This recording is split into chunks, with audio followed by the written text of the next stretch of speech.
7장을 이제 들어가게 되는데 우리가 5장, 6장이 새로운 환상을 통해서 준 교훈들이었어요. 자, 그러면 그 교훈들의 내용을 살펴보니까 특히 7 인봉한 두루마리 책이 있었는데 그 책을 뗄 수 있는 그것은 하나님의 마지막 종말에 있을 심판에 대한 내용이에요. 근데 그걸 뗄 수 있는 분은 어린 양밖에 없었고 그 어린 양을 보니까 일찍 죽임을 당한 자 같았다.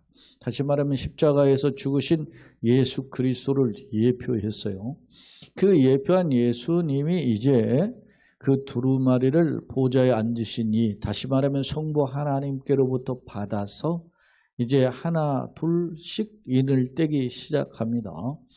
첫 번째 인을 뗄 때 흰 말이 왔고 두 번째 붉은 말, 머리게 검은 말, 그리고 세 번째 청황색 말까지 있었죠.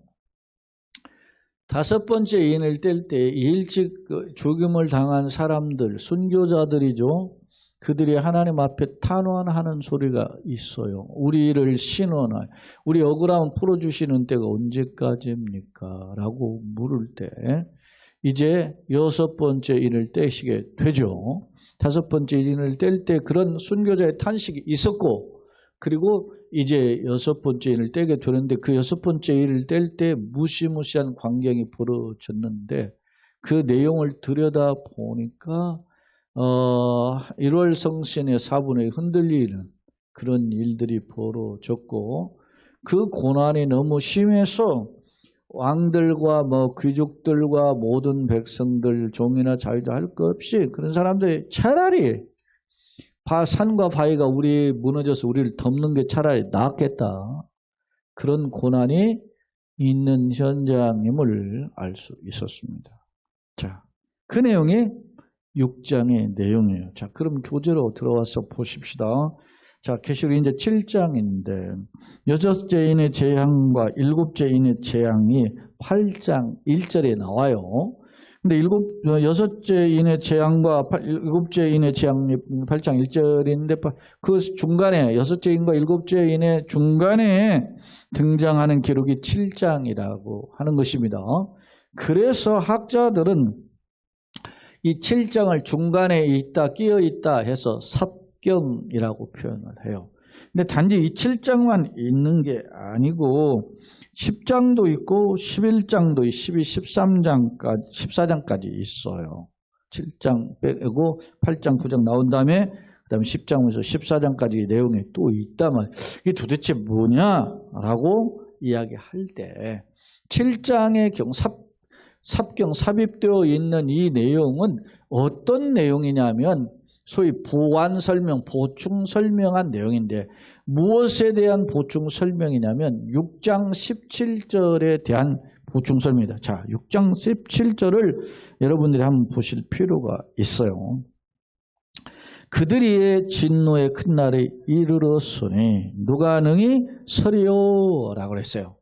그들의 진노는 이제 지금 땅의 4분의 1이 하면서 막 무시무시한 것이 여섯 번째 인을 뗐죠. 근데 아직 일곱째 인을 안 뗐죠. 그러니까 일곱째 인을 뗄 때는 이 무시무시한 진노가 보다 더 강력한 진노가 있다라는 것입니다. 그러면 그 진노 앞에 누가 설 수 있겠을까요? 자, 지금 여섯 번째 인을 뗄 때도 막 여기 우리가 보면은 알지만은 13절에 하늘의 별 6장 13절 별들이 뭐가 나오면 대풍 연절 설리건 열매 떨어져서 수수수수 떨어졌잖아요. 이런 현상이 일어나는데 그러면 일곱째 인을 뗄 때는 말할 거 없을 거 아닙니까?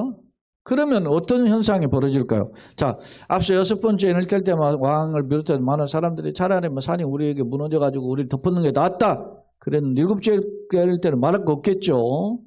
그러면 17절을 다시 한번 봅시다. 그걸 생각하고 염두에 두고 그들의 큰 진노의 큰 날이 이르렀으니 일곱째 인을 떼면 그러건 이제 목자는 다 다른 거죠. 그러면 누가 거기서 설 수 있느냐 하는 거예요. 이게 일어나면은 설 수 없죠. 그런데 그거에 대한 답변으로, 이게 보완 설명이라 그랬잖아요. 답변으로 7장이 주어졌다. 무슨 말 이해가 됩니까? 이해가 안 되면 조금씩 이제 가면서 더 이해를 해요. 자, 교재를 다시 보소. 6장 17절에 대한 질문으로 요한계시록 7장이 주어졌다. 다시 말해서 6번째 인의 재앙으로 고통의 심각함을 탄식함이라면, 이제 7번째 인을 떼면 이제 큰 일이 벌어지잖아요. 그러니까 7장은 소위 말하는 무슨 환란? 대환란 중에도 믿음을 지킨 사람, 그러니까 믿음을 배반치 않은 사람이죠. 그런 사람이 하나님의 뭘 딱 받아서 도장을 딱 쳤다는 거예요. 하나님의 도장을 친. 이게 소위 사인이죠. 이거는 당시 시대적 상황을 보면은 이해가 돼요. 당시에 로마인들은 자기 소유로 삼기 위한 사람이든 짐승에게 뭘 찍었어요? 도장을 찍었어요. 우리도 보면은 노예들한테 특히 추노에서 도망가다가 잡힌 놈들은 이렇게 막 다 그냥 도장을 불도장 찍어버리잖아요. 그런 것처럼 이 당시에 노예들에게 불도장을 찍었단 말이에요. 실제 이게 미국이 서부 소위 개척자들이 미국을 개척할 때 보면은 농장들을 막 큰 땅들을 할 때 자기 어떤 가축들을 하는데 소나 말을 이렇게 기르잖아요. 그러면 나무 것들하고 섞이면 무르잖아요. 훔쳐가도 모르고. 그러니까 어떻게 해요? 구별하려고 거기다가 소나 말이나 이런 거 양들 뒤에 엉덩이에다가 불도장 자기 마크를 찍잖아요. 근데 하나님의 백성이라고 하는 도장을 찍었다는 거는 그게 인침이에요. 그 인침을 받은 사람들에 대해서 이야기. 자, 교재와 다시 말해서 6째 인을 재앙을 고통 심각하면 탄식한다면 7장은 환난 중에도 믿음을 배반치 않은 성도들을 향해서 하나님의 도장을 딱 쳤는데 도장을 친 사람을 보니까 몇 명이다? 14만 4천 명이고 그들이 누릴 영광을 기록해주고 있다. 자, 누가 감히 설 수 있느냐? 그런데 설 수 있는 사람이 있다라는 거예요. 누가? 14만 4천이고 그들은 이 고난을 피할 뿐 아니라 뭐 합니까? 주님의 영광을 누리게 될 것이다. 자, 그렇다면 인침을 받은 하나님의 종들은 누구죠? 누군가? 그걸 14만 4천이라고 이야기하고 그리고 오늘 우리가 읽어보았더니 각 지파에 뭡니까? 1만 2천 명. 이런 식으로 기록되어 있지요. 그렇게 12지파 1만 2천씩 12지파를 하니까 14만 4천이 된다. 이렇게 지금 소개하잖아요. 그 의미 그러면 이 14만 4천이 어떤 의미인가? 요즘 신천지 난리도 아니잖아요. 14만 4천이라는 거 지네가 신천지가. 그래서 우리가 14만 4천에 들어야 된다고 얼마나 길을 쓰고 14만 4천에 들기 위해서 집 팔고 뭐 하고 막 전도하고 뭐 하고 난리잖아요. 예? 여러분 생각해 보세요. 하나님 나라의 마지막 시대에 들어가는 사람이 14만 4천 명이면 신천지만 들어가면 나머지 거는 뭐 다 그러면 그야말로 갓달입니까? 예? 그리고 2000년 동안 예수 믿은 사람들 다 가짜냐고. 예? 그것만 생각해봐도 이게 14만 4천이라는 숫자가 그게 요즘 신천지가 옛날에는 20만 명 목표로 해가지고 셌는데 지금 20만이 초과됐어요. 나머지 14만 4천은 또 거기에서 또 줄이는 거야. 처음에는 신천지가 20만 명이 안 될 때는 우리 14만 4천 명 만들자고 막 해가지고 막 난리를 치더니. 자, 봅시다. 그럼 14만 4천 이야기를 하기 전에 성경을 한번 살펴봅시다. 자, 2일 후에라고 표현하고 있어요. 2일 후라는 6째 인이 일어난 뒤에요. 그런 뜻이죠. 그 말은 새로운 상황이 펼쳐진다. 그런 뜻입니다. 네 천사가 땅 내 모퉁이에 섰어요. 생각해 보세요. 땅은 둥그렇잖아요. 근데 그 당시에 지구에 대한 개념이 무슨 소리죠? 천동설 아닙니까? 예? 지동설은 지구는 둥글고 빙글빙글 돈다 그랬잖아요. 처음 주장한 게 갈릴레오가 주장했는데 그런 지구는 전통적인 설이 천동설 아닙니까? 넓적의 지구는 넓적하고 지구는 가만히 있고 지구가 중심이고 다른 별들이 다 돌잖아요. 그리고 지구가 가다가 저 멀리 가다가 거면 낭떠러지가 있으니까 더 멀리 가면 안 돼요. 그런 개념이었어요. 그런데 갈릴레오가 가서 지동설을 주장하니까 당시 로만 가톨릭이 말이에요. 저놈 이단이다 그래 잡아들여가지고 재판했어요. 그랬더니 너 이거 번복을 하면 살려준다고 하니까 갈릴레오가 번복하겠어. 제가 잘 몰라서 그렇습니다. 그렇게 하고 이제 석방이 되니까 나오면서 그랬다잖아요. 여전히 지구는 돌고 있지 그랬다잖아요. 살기 위해서 내가 지동설에서 천동설을 바꿨지만 여전히 지구는 돈다는 그러니까 어떤 새로운 세계 사고의 전환을 가진 사람이 갈릴레오죠. 뭐 이야기가 이제 다른 각도로 갔는데 여기 보면 내 모퉁이에 섰다라는 것은 땅이 내 구턱, 땅끝이 있다라고 가정하는 개념이에요. 그 당시. 땅끝에 개념이 있을 때 내 모퉁이에 섰다면 땅의 모든 동서남북 끝임을 알 수 있어요. 그 말은 무슨 말이에요? 이 지금 내 모퉁이에 선 선사는 세상의 모든 것을 다 심판할 때 이들을 피할 수가 없다라고 하는 점을 보여준다 말입니다. 보니 땅 사방의 바람을 붙잡아 바람으로 하여금 땅에나 바다에나 각종 나무에 불지 못하게 하죠. 바람이 분다라는 말은 뭡니까? 심판의 바람이에요. 이 심판의 바람이 불면 싹쓸이가 되는 겁니다. 근데 이제 여러분 이걸 이게 소위 예언의 환상을 통해서 본 거기 때문에 이 예언의 환상은 뭐예요? 그 환상을 보는 사람에 대한 수준에 맞게 보여준 거예요. 그런 거 보여주는 거야. 그 못 불게 한다는 말은 뭐냐면 다시 말해 바람은 심판의 바람인데 그걸 못 불게 한다면 잠깐 잠깐 중단 그런 뜻이 담겨져 있는 거죠.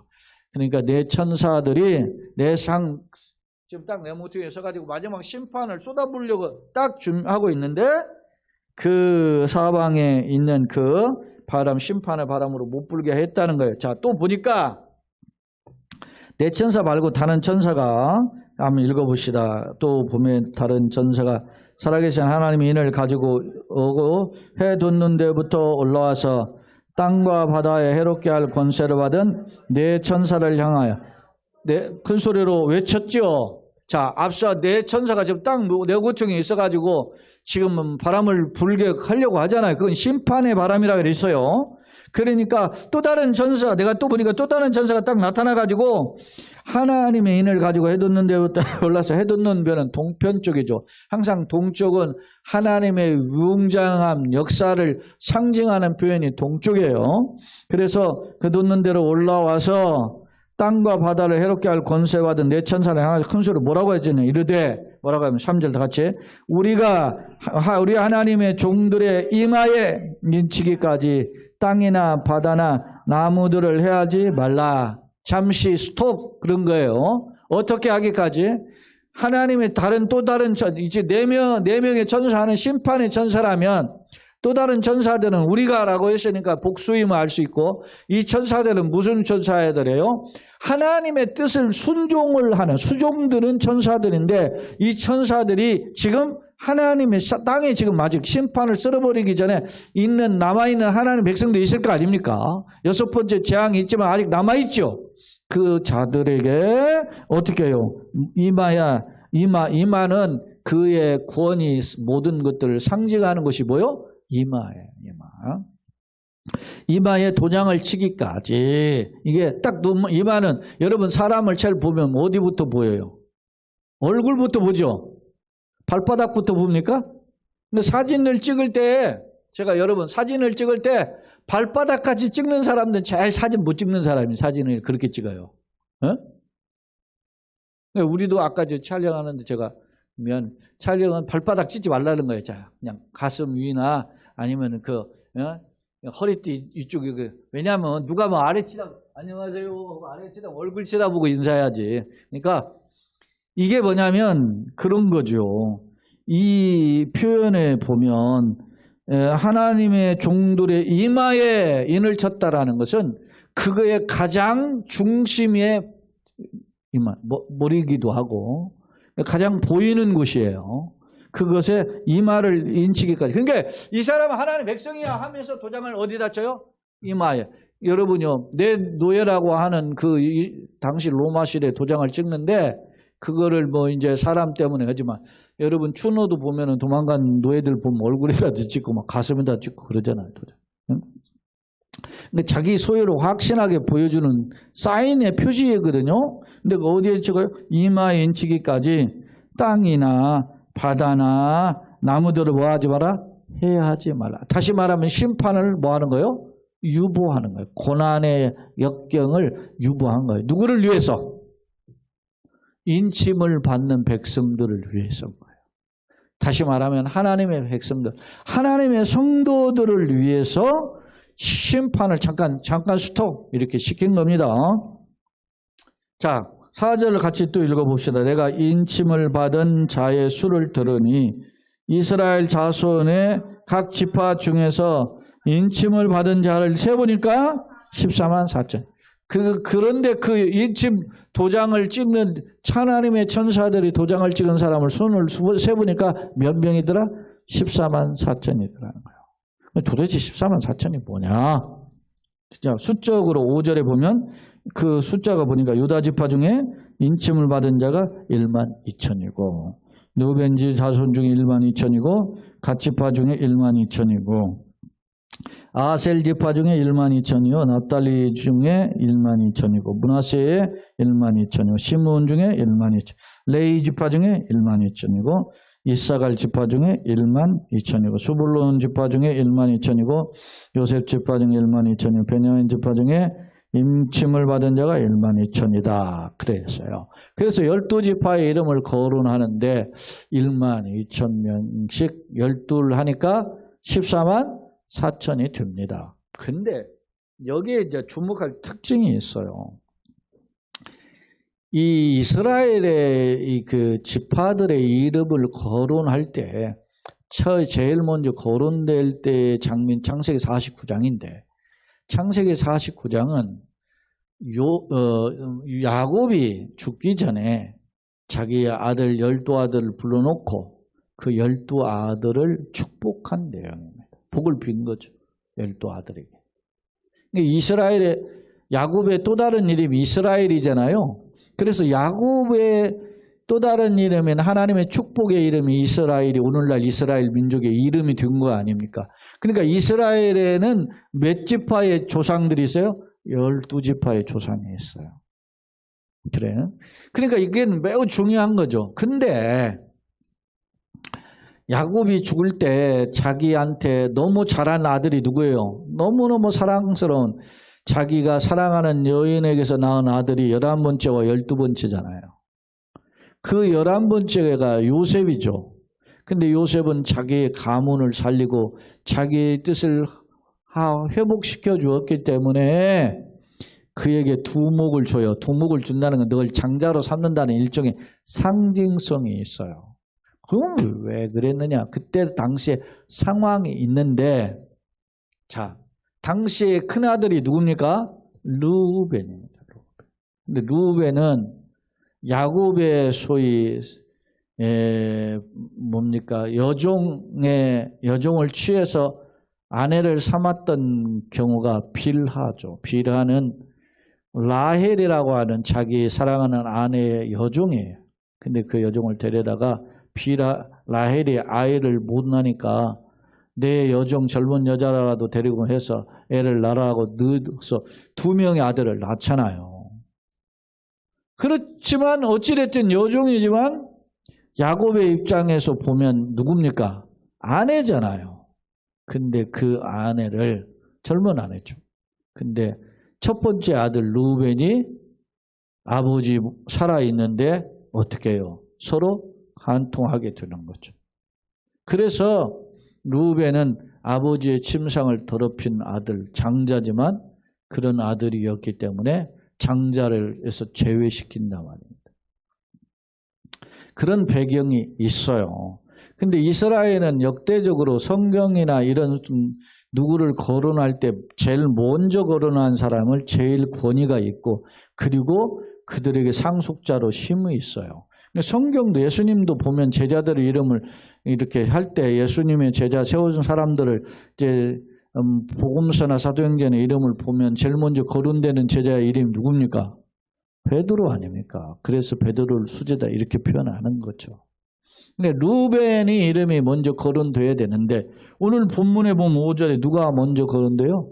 유다 지파 중에 유다는 순서로 따지면 네 번째 아들인데 왜 유다가 먼저 거론됐나? 사실은 창세기 49장에 보면 네 번째 아들로 거론되지만 그 예언에 보면은 거기에 굉장한 함축미가 있는데 이 유다는 모든 형제의 우두머리가 될 것을 예고했어요. 그래서 실로가 오실 때 실로는 메시아고 유다는 그에게는 지팡이가 떠나지 않을 것을 이야기해. 그건 뭐냐면 왕으로서 통치자의 지팡이라는 거. 그래서 유다는 야곱의 네 번째 아들이지만 영적으로 보면 이스라엘에 보여 전체를 대표하는 머리예요. 그래서 이스라엘 사람들을 가리켜 무슨 인으로 불러요? 유다인이라고 부르잖아요. 유대인. 그 유대인이라는 말이 유다에서 나온 거죠. 왜? 그런 하나님의 약속을 붙잡고, 그러니까 유대인이라고 하는 뜻은 메시아를 붙잡는다라는 의미를 갖고 있는 거예요. 실제 유다 지파의 후손인 다윗의 후손인 예수님이 오셨잖아요. 그러니까 유다는 전통적으로 누구를 상징하고 있다? 메시아를 품고 있는 지파가 유다지파. 그래서 오늘 본문에서 보면 7장 5절에 유다 지파를 제일 먼저 거론하는 거예요. 그러니까 자 보세요.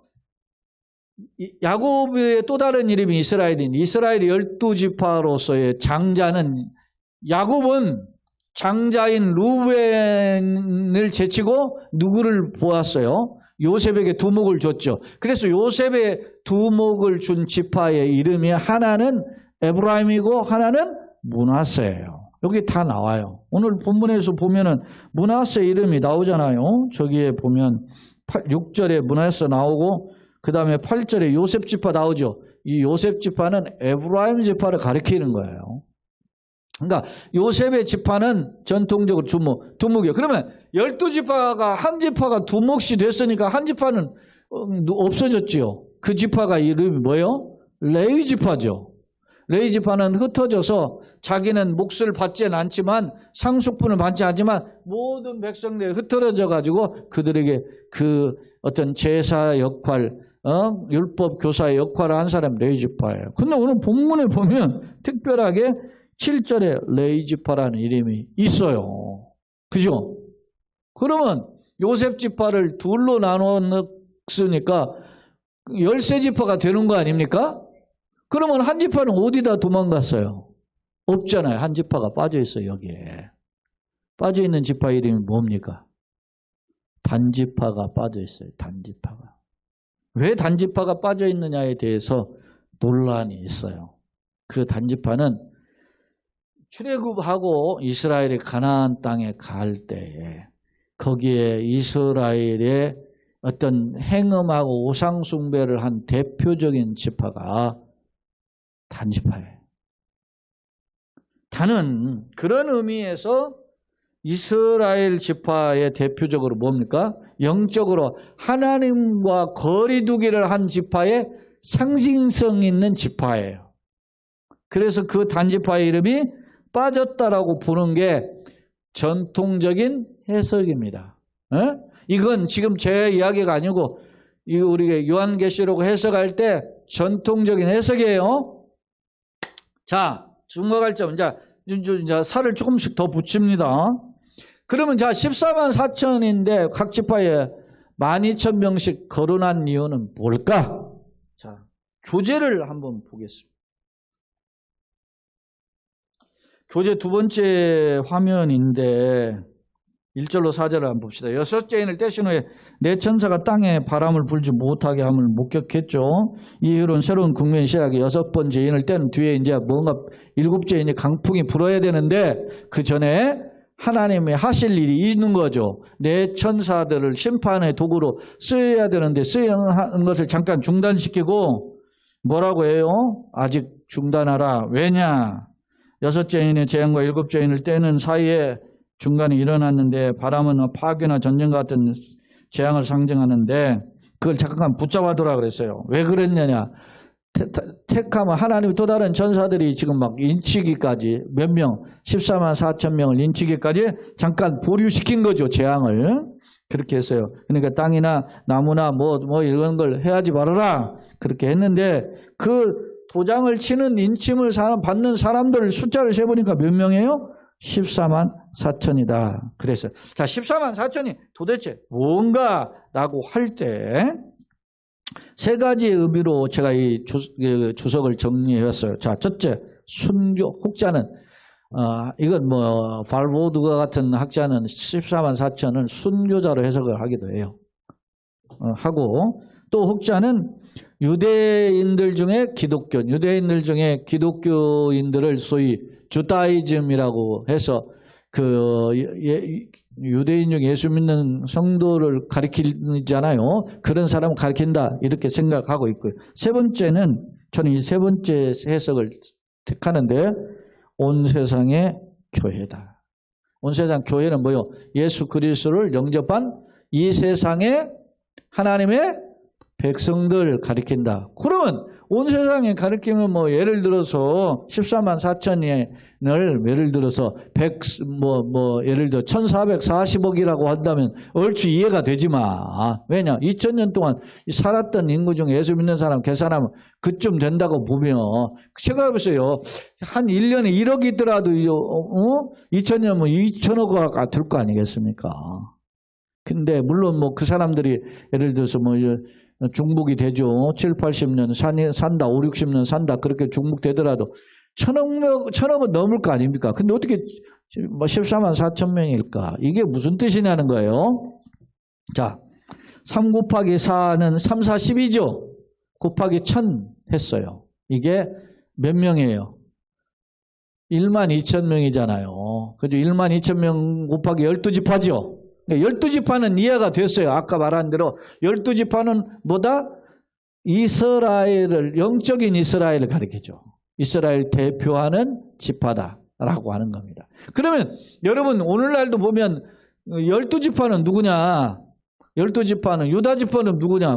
이렇게 분류할 수 있잖아요. 근데 12지파는 하나님을 영접한 그리스도인을 가리키는데 학자들의 해석이 이렇게 해석을 해요.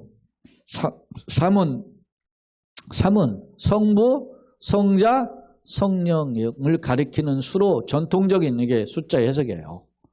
4는 사람, 인간, 땅에 존재하는 사람들의 숫자를 가리킬 때 4를 써요. 그래서 하나님과 사람이 연합을 하는 숫자 3 더하기 4는 몇이에요? 7이죠. 그래서 이것을 행운의 숫자 럭키 세븐으로 보는 거예요. 근데 여기는 지금 3 곱하기 4니까 3, 4, 10이죠. 자, 그 다음에 1000은 뭐예요? 1000은 뭐겠어요? 그러면 1000은 이스라엘의 숫자 개념에서 여러분 로마자 이렇게 저기 그 숫자를 보면 10가지밖에 없잖아요. 근데 원래 이스라엘의 숫자도 열이 최고로 큰 숫자예요. 10이. 만수라 말이에요. 가득 찬 수예요. 그래서 열을 가득한 수를 10 곱하기 10은 뭐예요? 100이죠. 그래서 예수님의 비유도 양 100마리가 가지고 있는데 한 마리를 잃어버렸다 할 때 이 100마리 양은 단지 100마리가 아니고 굉장히 많은 양을 가리키는 거예요. 근데 보세요. 이거를 10 곱하기 왜요? 10이 1000이잖아요. 그러니까 이 1000이라는 숫자는 1000이나 100이라는 개념은 무슨 숫자다? 무지 많은 숫자를 가리켜요. 에? 무슨 말 아시겠습니까? 그러니까 자, 3은 하늘에서 사는 땅에서 그런 숫자가 하늘과 땅에 하나님의 백성들이 연합을 해 있고, 그리고 천이라는 무지무지한 숫자를 해보니까 12,000명이죠. 그 12,000명의 지파가 어떻게 해요? 영적으로 12지파로 분류되어 있는데 그 지파를 합한 수가 몇이다? 14만 4천이다. 이게 유명한 조지 이안 레드라는 거예요. 유명한 신약 신학자라고 하는 학자가 하는 주장인데, 이건 한국 교회나 미국 교회나 세계 교회에 전통적으로 쓰는 해석입니다. 자, 그 다음에 이제 5절로 8절 유다지파로부터 12지파에 인정받는 자들 수니까 14만 4천을 연거했죠. 유다지파 12,000명을 비롯해서 쭉 얘기했어요. 그러면 왜 먼저 유다지파를 먼저 기록해내냐? 아까 설명했죠. 유다지파에 누가 오셨다? 메시아. 메시아가 다시 오시니까 제일 메시아를 맛보고 메시아를 모시는 지파가 유다지파죠. 실제로 이스라엘이 12지파가 가나안 땅에 약속의 땅에, 가나안 땅이 하나님의 천국의 샘플이잖아요. 근데 이 이스라엘 지파가 세 지파씩 동서남북으로 머물러 때, 진영에 머물 때는 동서남북으로 세 지파씩 이렇게 1군, 2군, 3군, 4군으로 있고, 전쟁에서 행진을 할 때는 1, 2군, 3, 4군 이렇게 해가지고 딱 행진을 했거든요. 근데 1군의, 제1군의 첫 번째 선봉 지파가 누구예요? 유다 지파예요. 이게. 그러니까 항상 구약에서도 최전선에서 하나님의 약속의 땅을 바라보고 행진할 때 첫 번째 지파가 누구다? 유다 지파였다. 유다 지파. 그 유다 지파가요, 그 용맹성도 있었지만 제일 선봉했어요. 그러니까 항상 이 유다 지파는 메시아를 약속을 받은 지파이기도 하고, 하나님의 나라의 영적 전쟁에 선봉에 섰던 지파가 이 유다 지파임을 알 수 있어요. 자, 한 지파는 우상 숭배하는 것으로 생략됐다, 이렇게 해석을 하는 것이 전통적인 해석입니다. 자, 그러면 좀 더 설명을 더 세밀하게 합시다. 세 번째 화면입니다. 삽경이라고 제가 소개했던 삽경 표현이 있죠. 인터루드라고 하는 그 삽경이 그 뭐냐? 자, 계시와 계시. 앞서 6장의 계시와 8장의 계시 중간에 7장이 있는 막간에 등장하는 중간 계시인데, 이 7장은 왜 비롯됐다? 6장 마지막 장에 이렇게 6번째 이럴 때 어마어마한 재앙이 왔는데, 그러면 누가 이 재앙 앞에 설 수 있으리요? 그 궁금한 질문을 했을 때 그 해답으로 입 맞은 사람은 산다는 거예요. 에? 할렐루야. 그 친구는 끝까지 자기한테 잘못과 용서를 구하지 않고 죽어가지만, 자기도 그거 죽어가는 모습에 여전히 그 분노의 마음이 사라지지 않았는데, 그 예수를 보면서 자기의 마음에 있는 분노의 칼을 뺏어가잖아요. 응? 배너라는 영화가 그렇게 위대한 영화예요. 뭐 아카데미상 11개 받은 게 그 중요한 게 아니고, 그러니까 누가 우리 인생길에서 내 마음의 분노, 내 마음에 울부짖는 것들을 거두시고 위로하시고 치료하고 회복할 분은 예수밖에 없어요. 그 영화는 그런 메시지를 우리에게 주고 있는 거지. 네? 자, 이야기가 다른 것도 갔는데, 자, 삽경이 그 이야기 하려다가 시간이 많이 가서. 계시와 계시 막간의 중간 계시로, 흔히 보충 계시로 등장한다. 자, 이 재앙은 크게 세 가지로 돼요. 7인, 7다팔, 7대접을 큰 재앙의 계시인데, 삽경은 전후에 관련된 맺으면서 독자적으로 기록되어 있어요. 그러면서 동시에 어떤 사건에 대해서 구체적으로 설명해 주는데, 요한계시록 안에는 오늘 7장도 있고 10장도 11, 12, 13, 14장에 이러한 내용이 삽경으로 기록되어 있다라는 겁니다. 자, 도장을 찍었다라는 의미가 세 가지다. 첫째, 성경에 보면 도장을 찍은 책이 있죠. 인붕한 책. 우리가 보았죠, 지금. 그게 비밀, 구원의 비밀을 가진 책이었죠. 그래서 책의 내용을 숨기기 위해서 임치다라는 뜻이고, 반대로 도장을 또 찍어요. 누구도 도장을 찍어요. 적그리스도. 사탄도 자기 휘하에 있는 놈들한테 뭘 찍어요? 도장을 찍어. 그게 뭐죠? 666이잖아요. 도장을 찍어요. 그러나 하나님은 살아계신 하나님의 백성에게 도장을 찍죠. 도장을 찍는다는 것은 뭐요? 내 소유다. 내가 보호하겠다. 그에게 내가 그의 안전을 지키겠다. 그리고 그에게 뭘 주겠다? 영생을 주겠다라고 하는 하나님의 강력한 약속이 담겨져 있는 겁니다.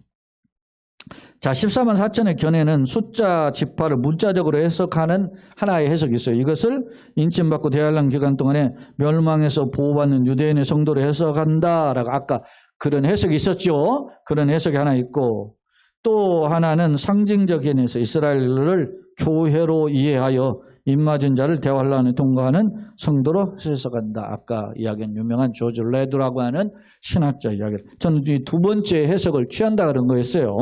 자, 지파를 배열했는데 앞서 유다가 제일 먼저 나왔죠. 맨 앞에 유다의 배열하는 것은 영적 장자, 다시 한번 메시아의 지파다라는 겁니다. 단지파는 우상숭배와 관련되어 있고, 특히 이게 유대 전승이나 초대 교회나 이런 단지파에서 누가 온다고 생각하고 있어요? 적그리스도가 나온다 하여서 그러니까 다시 한번 신앙에 실패한 지파로 보는 지파를 단으로 거론한 경우가 있단 말입니다. 그래서 요게 빠졌을 것으로 이걸 그렇게 해석하는 거예요. 그러나 이는 다 여감이 그게 중요해요. 그러나 이는 특정 지파가 뭐라고 배척해. 단지파는 모두 구원 못 받아. 이게 아니라 아닌 우상 숭배자에 대한 하나님의 뭐라고? 준엄한 경고라는 거예요. 이렇게 하면 너네 이름도 뺄 수 있다. 라고 하는 것입니다. 그러니까 너네 지파는 다 빠지고 너네 지파는 구원해. 그러면 내가 다른 지파는 구원 못 받나. 이게 아니고 우상 숭배한 자들에게는 강력한 이런 경고를 하고 있음을 보여준다는 겁니다. 자, 결론입니다. 앞선 6장 9절로 11절에 순교자의 탄원에 대한 응답으로 6죄인의 재앙이 임하셨고, 그 대상은 세상의 불신자임을 엿볼 수 있어요. 무너져라 무너져라 뭐 이런 표현인데, 이는 6번째 나팔 재앙에 이제 8장 9장에 이제 첫 번째 나팔부터 6번째 나팔 또 나와요. 나팔 재앙이 임함에서도 볼 수 있다. 그런데 중간에 이제 7장은 이런 재앙의 중간에 기록되어 있다는 점입니다. 그런데 이건 6장 16, 17절에 순교자들의 탄원에 대한 답변으로, 또한 환난 중에 성도들 위로하고 격려하기 위한 말씀으로 기록되어져 있다. 왜? 입맞은 하나님 보호하시겠다는 거 아닙니까? 를 이야기하고 있다는 겁니다. 주목할 점, 종말의 사건들은 하나님 나라와 적그리스도의 싸움으로 묘사돼. 그죠? 영적 전쟁으로 묘사되는데, 궁극적으로는 어린 양의 승리와 택한 백성의 구원이 도래함을 교훈하고 있다. 나는 도대체 뭘 바라보는가? 나그네 인생 중에 도전과 장애물이 있지만 최후 승리를 바라보고 깨어 기도하며 당당히 와서는 우리 승리자들이 다 되시기를 예수님의 이름으로 축원합니다. 아멘.